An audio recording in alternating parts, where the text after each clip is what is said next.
नमस्कार. तर दुर्गा या मालिकेत आजच्या भागात आपण पाहणार आहोत. अभिषेक दुर्गाला सांगत असतो की माझ्या घरच्यांनी माझं लग्न ठरवले. त्यावर दुर्गा म्हणते की कदाचित हेच आपल्या नशिबात असेल. तुझ्या आयुष्याची नव्याने सुरुवात करायची तुला संधी मिळते असं समज. हे ऐकून अभिषेकला खूप वाईट वाटतं आणि तो इमोशनल होऊन म्हणतो की छान छान बोलतेस. म्हणजे मी इथं शेवटच्या श्वासापर्यंत प्रयत्न करतोय. काय वाटेल ते होऊ दे, पण दुर्गा माझ्यासोबत असेल असं मला वाटतं. आणि तो दुर्गाकडे बघून म्हणतो की पण तुझ्याकडून काहीच येत नाही. दुर्गा गप्प उभी असते, ती काहीच बोलत नाही. अभिषेक म्हणतो की दुर्गा का असं, का तू विश्वासाने माझा हात तुझ्या हातात घेत नाहीस, का म्हणत नाहीस की अभिषेक कितीही मोठं वादळ आलं तरी घाबरू नकोस, मी आहे तुझ्यासोबत. आणि असं काय घडलं आहे जगावेगळं की तुला तुझा त्याग मोठा वाटायला लागलाय. दुर्गा शांतपणे म्हणते की अभिषेक, तू मला कितीही मोठी अपराधी ठरवलं तरी चालेल, पण तुझ्या आयुष्यात जसं एक वादळ आलं आहे ना, तसं एक वादळ माझ्या आयुष्यात सुद्धा आहे. आणि रडत म्हणते की त्यात मी किती काळ फरफटत राहील ना मला माहिती नाही, तू प्लीज जा इथून. अभिषेक म्हणतो की एवढं सगळं सांगून सुद्धा तुला हेच बोलायचं असेल तर ठीक आहे. आणि रडत म्हणतो की यापुढे काही झालं तरी प्लीज माझ्यासमोर येऊ नकोस, मलाही बघायचंच आहे हा विरह आपल्याला कसा जगू देतो ते. अभिषेक असं म्हणून निघून जायला लागतो. दुर्गा त्याला थांबवत म्हणते की अभिषेक, हॅप्पी बर्थडे, तुला तुझ्या आयुष्यातील जे काही हवं आहे ते सगळं मिळो. अभिषेक मागे वळून दुर्गाकडे बघत म्हणतो की मला जे हवं आहे ते माझ्या समोर आहे आणि माझी खात्री आहे एक दिवस ते स्वतःहून माझ्याकडे येईल. असं म्हणून अभिषेक तिथून निघून जातो. तर दुसरीकडे आपण पाहतो की मोहिते पॅलेसवर जग्गू मामा माईसाहेबांना मोठ्याने आवाज देत असतो. तो माईसाहेबांना म्हणतो की माईसाहेब, बघा तरी कोण आले. माईसाहेब पण कोण आहे म्हणून बघायला बाहेर येतात. तर बाहेर सुमन म्हणजे जग्गू मामाची मुलगी आलेली असते. माईसाहेब सुमनला बघून खूप खुश होतात. सुमन माईसाहेबांच्या आत्या असं म्हणून पाया पडते. जग्गू मामा सुमनला म्हणतो की अगं आत्या काय म्हणते, होणाऱ्या सासूबाई आहेत त्या तुझ्या, सासूबाई म्हण. माईसाहेब म्हणतात की असू द्या असू द्या, हळूहळू सवय होईल. आणि त्या सुमनला घेऊन आतमध्ये जातात. सुमन इकडे तिकडे बघत जग्गू मामाला म्हणते की पप्पा, जेव्हा मी इथे येत होते ना तेव्हा मला वाटतं की हे घर नाही महाल आहे, महाल. माईसाहेब म्हणतात धाकल्या सुनबाई म्हणून तर याला मोहिते पॅलेस म्हणतात. जग्गू मामा म्हणतो की हो, आणि माईसाहेब मोहिते या पॅलेसच्या क्वीन आहेत. तेवढ्यात तिथे अवंतिका पण येते. सुमन अवंतिकाच्या पण पाया पडते आणि विचारते की अजिंक्य दादा कसे आहेत. अवंतिका सांगते की ते मस्त आहेत, कामामुळे त्यांना टाईमच भेटत नाही, बिझनेसच्या कामासाठी ते बाहेर गेलेत. आणि ती माईसाहेबांना चहा देते. माईसाहेब रागाने अवंतिकाला म्हणतात की आणि ह्यांच्यासाठी चहा. सुमन अवंतिकाला म्हणते की अहो पण माईसाहेबांना तर गवती चहा लागतो ना. आणि म्हणते की म्हणजे वास नाही आला ना गवती चहाचा म्हणून विचारलं. माईसाहेब खुश होऊन अवंतिकाला म्हणतात की बघा, आमच्या भाचीने अजून उंबऱ्यावरचं माप ओलांडलं नाही तरी पण ह्यांना सगळ्यांच्या आवडीनिवडी माहिती आहेत. आणि तुम्ही इतकी वर्ष या घरात राहताय तरी फक्त मोठी सून म्हणून मिरवता. आणि त्या रागाने अवंतिकाला म्हणतात की जा आता गवती चहा करून आणा. मग अवंतिका तिथून निघून जाते. तितक्यात तिथे अमेय आणि ईशा पण शॉपिंग करून येतात. अमेय सुमनला बघून म्हणतो की सुमन तू इथे. जग्गू मामा म्हणतो की हो, तिला माहिती आहे तिच्या होणाऱ्या नवऱ्याचा आज वाढदिवस आहे. अमेय सुमनला ईशाची ओळख करून देतो. सुमन ईशाच्या पण पाया पडायला लागते. ईशा तिला थांबवत म्हणते की अगं पाया नको पडू, मला नाही आवडत. माईसाहेब ईशा आणि सुमनला म्हणतात की तुम्ही दोघी रात्रीच्या पार्टीची तयारी करा, घर कसं छान दिसलं पाहिजे. सुमन म्हणते की माईसाहेब, मी यांच्यासाठी स्वयंपाक करू का, मला माहिती आहे त्यांना काय काय आवडतं. माईसाहेब खुश होऊन म्हणतात की अहो मग करा की, तुम्ही आत्तापासूनच अभिषेकचं मन जपताय, आम्हाला खूप आनंद झाला. आणि म्हणतात की करा, अभिषेक येतीलच आता, जा आता तुम्ही स्वयंपाकांच्या तयारीला लागा. मग ईशा आणि सुमन तिथून निघून जातात. जग्गू मामा पण त्यांना काय हवं नको बघायला आतमध्ये जातो. माईसाहेब अमेयला म्हणतात की अमेय, अभिषेकला फोन लावा, त्यांना म्हणावं या, आज त्यांच्या बर्थडेचा केक आम्ही त्यांना भरवणार आहोत. दुसरीकडे आपण पाहतो की दुर्गा एकटीच अभिषेकचा बर्थडे सेलिब्रेट करत असते. ती म्हणते की हॅपी बर्थडे अभिषेक, आज सगळं सुरळीत चालू असतं ना तर स्वतःच्या हाताने तुला केक भरवला असता, तुझ्यासाठी 4 ओळी केल्या असत्या, तुझ्यासारख्या छान कविता मला जमल्या नसत्या, पण माझ्या भावना तुझ्यापर्यंत पोहोचतील एवढं तरी लिहिलंच असतं. आणि ती म्हणते की अभिषेक, तुला आयुष्यातलं सगळं सुख मिळो, एवढंच मागेन आता दुर्गा मातेकडे. आपण ज्याच्यावर प्रेम करतो त्याच्या आनंदातच स्वतःचं सुख शोधायचं असतं. आणि मी पण हेच करायचं ठरवलं आहे.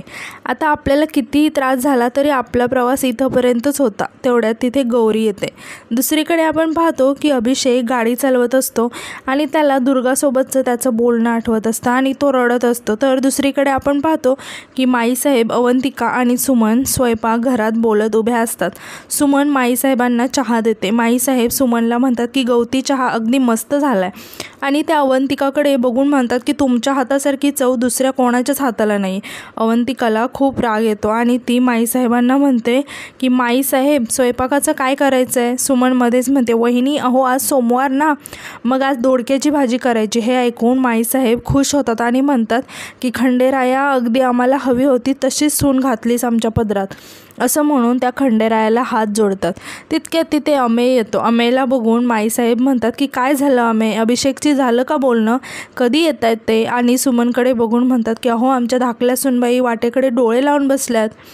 पण अमेय मात्र काहीच बोलत नाही. मग माईसाहेब सुमनला म्हणतात की सुमन तुम्ही स्वयंपाकाची तयारी करा, असं म्हणून त्या अमेयला बाजूला घेऊन जातात. अमेय सांगतो की अभिषेकचा फोन लागत नाही. माईसाहेब रागाने म्हणतात की मग परत लावा, आज अभिषेक इथे आलेच पाहिजेत. अमेय म्हणतो की माईसाहेब प्लीज तुम्ही थोडा विचार करा. तुम्हालाही माहिती आहे की अभिषेकला हे लग्न मान्य नाही. जेव्हापासून त्याला हे सगळं कळलं आहे ना तेव्हापासून तो आणखीनच डिस्टर्ब झाला आहे. त्याने काही खाल्लंसुद्धा नाही आणि अशा परिस्थितीत त्याला काही झालं तर. आणि तो माईसाहेबांना म्हणतो की माईसाहेब थोडा तरी विचार करा ना तुम्ही. माईसाहेब अमेयकडे रागाने बघत म्हणतात की त्यांचाच विचार करते अमेय, म्हणून तर त्यांचं लग्न ठरवलं आहे ना आम्ही. त्या पोरीबाई अभिषेकने स्वतःची काय अवस्था करून घेतली आहे बघितले आम्ही. अभिषेकला स्वतःची जेवढी काळजी नसेल तेवढी काळजी आम्हाला आहे त्यांची. आणि म्हणतात की जा अभिषेक कुठे आहे ना ते बघा. मग अमेय तिथून निघून जातो. नंतर आपण पाहतो की अभिषेक खूप रडत असतो आणि तो खूप फास्ट गाडी चालवत असतो आणि तो गाडी चालवत दुर्गाला कॉल करतो. तर दुसरीकडे गौरी दुर्गाजवळ येते. तितक्यात दुर्गाला अभिषेकचा कॉल येतो, पण दुर्गा कॉल रिसीव करत नाही. अभिषेकला खूप राग येतो आणि तो रागाने फास्ट गाडी चालवायला लागतो. तर दुसरीकडे आपण पाहतो की मोहिते पॅलेसवर अभिषेकच्या बर्थडे सेलिब्रेशनसाठी खूप छान डेकोरेशन केलेलं असतं. माईसाहेब येतात आणि सुमनला म्हणतात की अरे वा खूप छान डेकोरेशन केलं आहे. सुमन माईसाहेबांना म्हणते की अभिषेक कधीपर्यंत येणार आहेत, काही समजलं का. माईसाहेब सुमनला म्हणतात की येतील ना, आता कधी पण येतील. आणि म्हणतात की तुमचा स्वयंपाक झाला आहे ना. रश्श्याचा घमघमाट अख्ख्या शिवगडभर पसरला आहे. सगळेजण डेकोरेशन करण्यात बिझी असतात. नंतर आपण पाहतो की गौरी दुर्गासोबत बोलत असते. गौरी दुर्गाला म्हणते की ताई मला तुमच्या दोघांचा त्रास बघवत नाही गं. दुर्गा म्हणते की माझ्या प्रेमाच्या मध्ये माझा भूतकाळच अडथळा ठरतोय, तरी मी तरी काय करू. आणि मी माझ्या प्रेमासाठी हे सगळं सोडून अभिषेककडे जाईल एवढी स्वार्थी नाही आहे मी. गौरी म्हणते की अगं पण तुझं प्रेम बाजूला ठेवून तुला हवा तो सूड जरी घेतलास तरी त्यातून तुला किती आनंद मिळणार आहे याचं उत्तर तूच शोध. आणि म्हणते की ताई ही शिक्षा तू फक्त स्वतःला देत नाहीस, अभिषेकला सुद्धा देतेस. त्याची काय चूक आहे गं या सगळ्यात. दुर्गा चिडून म्हणते की त्याचीही चूक आहे की त्याने प्रेम केलं माझ्यावर. आणि म्हणते की खरं तर त्याची काही चूक नाही, सगळी माझी चूक आहे. गौरी तिला समजावत म्हणते की ताई असं स्वतःला दोष नको देऊस. प्रेम म्हणलं की अडथळे तर येणारच ना, तेव्हाच तर प्रेमाची खरी कसोटी असते. आणि ती विचारते की मला सांग तुझं खरंच त्याच्यावरती खूप प्रेम आहे ना. दुर्गा म्हणते की शब्दात मांडता येणार नाही एवढं, आणि त्याचं याहूनही जास्त. गौरी म्हणते की मग तू एक काम कर, तू त्याला फोन कर आणि सगळं खरं सांगून टाक. हा सगळा त्रास याच कारणामुळे होतोय. अभिषेकला तुझं लांब जाणं समजत नाही आहे, मग एकदा त्याला भेट आणि सगळं खरं खरं सांगून टाक. दुर्गा तिला म्हणते की अगं हे कसं शक्य आहे, त्याला जर त्याच्या घरच्याबद्दल खरं समजलं तर. मग गौरी म्हणते की ताई तेच तर, आपल्या वडिलांबद्दल सत्य समजल्यानंतर पुढचा निर्णय त्याचा असेल, तुझ्यासोबत राहायचं की त्यांच्यासोबत. आणि मला विश्वास आहे ताई तुझी बाजू सत्याची आहे. हे कळल्यानंतर अभिषेक तुझ्याच पाठीशी उभे राहील. दुर्गा म्हणते की गौरी अगं मी त्याला हे सगळं सांगितलं तर हा गुंता आणखीनच वाढेल. गौरी म्हणते की उलट गुंता सुटेल ताई, खूप उशीर व्हायच्या आत तू त्याला सगळं खरं खरं सांगून टाक. तर दुसरीकडे आपण पाहतो की अभिषेक खूप रागामध्ये असतो.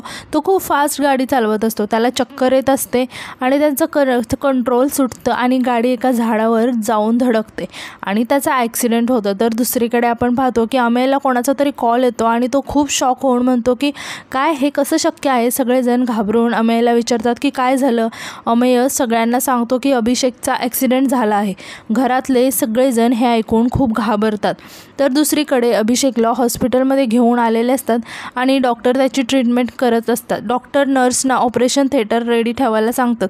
माईसाहेब अमेय सगळेच हॉस्पिटलमध्ये पोहोचतात.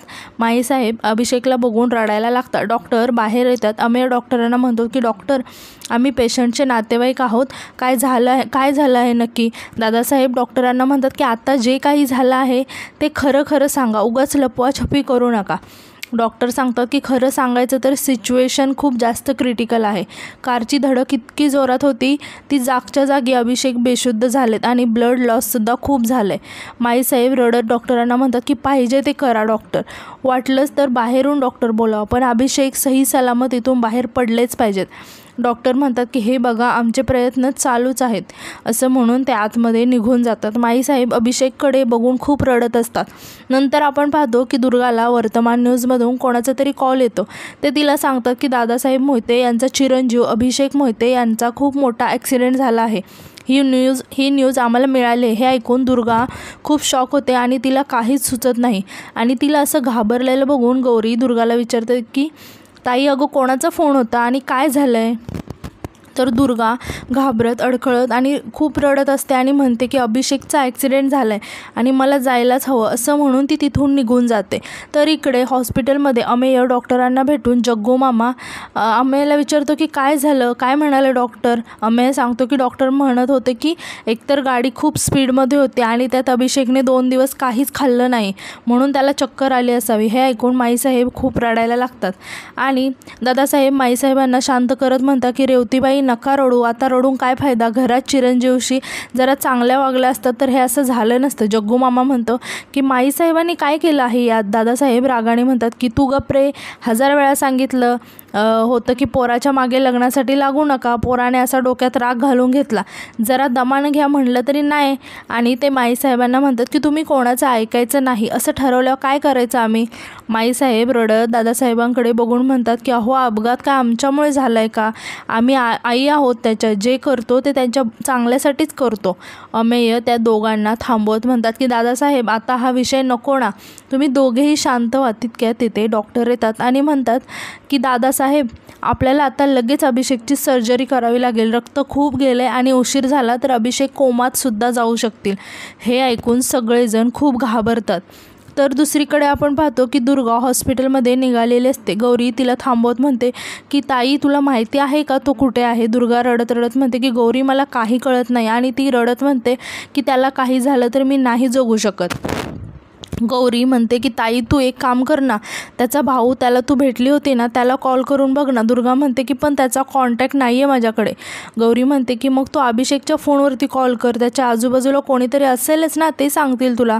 दुर्गा अभिषेकच्या फोनवरती कॉल करते पण फोन नॉट रिचेबल असतो. ती टेन्शनमध्ये येऊन म्हणते की आता एकच ऑप्शन आहे, मोहिते पॅलेस. गौरी तिला घाबरून म्हणते की ताई, तू तिकडे गेली तर खूप मोठा प्रॉब्लेम होईल, आधीच त्यांचा तुझ्यावरती खूप राग आहे. दुर्गा म्हणते की माझ्यासाठी आता फक्त अभिषेक महत्त्वाचा आहे, म्हणून तिथे गेल्यावर कोणी मला ओरडलं बोललं तरी मला काही फरक पडत नाही, मला मोहिते पॅलेसवर जावंच लागेल. असं म्हणून ती मोहिते पॅलेसवर जायला निघते.